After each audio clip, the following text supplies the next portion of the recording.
Well, to find that out and discuss which one it was, we've got retired Border Patrol agent and Sheriff of Terrell County, Texas, Thaddeus Cleveland, and also joining us is Border Commerce and Security Council Chairman and Principal at Balido and Associates, Nelson Balido. Gentlemen, thank you for joining us and welcome to Wake Up America Weekend. Sheriff, I'm going to start with you. You were part of former President Trump's motorcade to visit Eagle Pass, which with the epicenter of the border crisis, while President Biden visited Brownsville. So talk to us about the energy behind the scenes. What was it like there being with the former president? Do you think was his visit more impactful compared to the president's? What are your thoughts?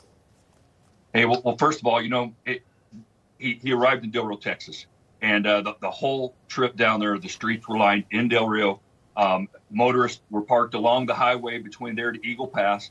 And then when we entered Eagle Pass, a tremendous amount of support. So that was great to see.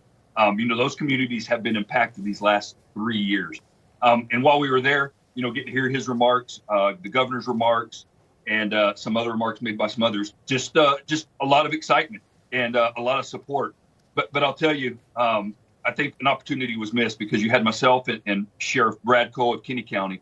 And we're two of the counties that are impacted not by the asylum seekers, but by those that are still trying to cross our borders illegally, trying to, sneak in and abscond.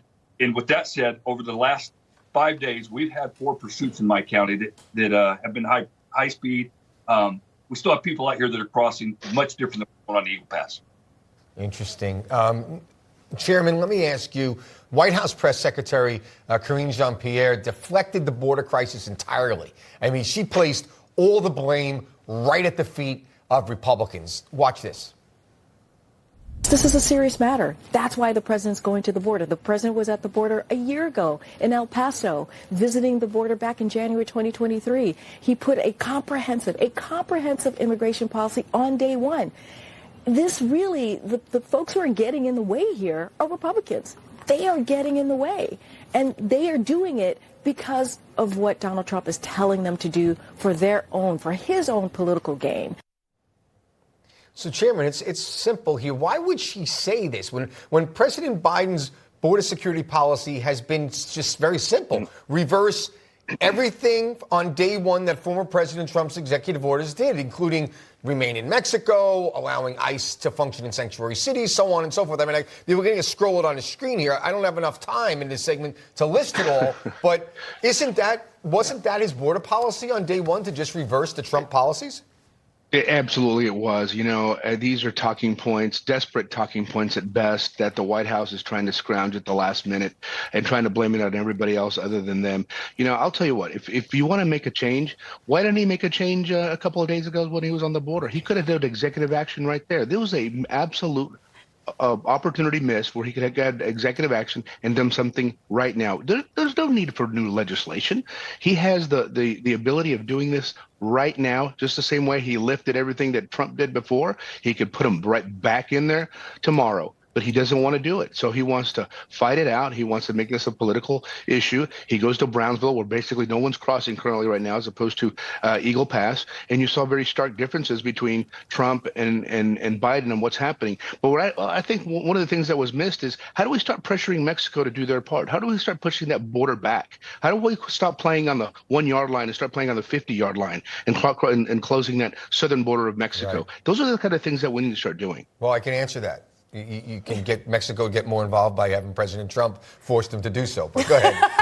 Isn't that simple, is it? Well, that's what he did. It is actually that simple. President Trump would tell you that. Sheriff, but during his visit, Trump's visit, he also acknowledged the growing rise in crime that we're seeing now. Since we've had these migrants coming over in huge numbers.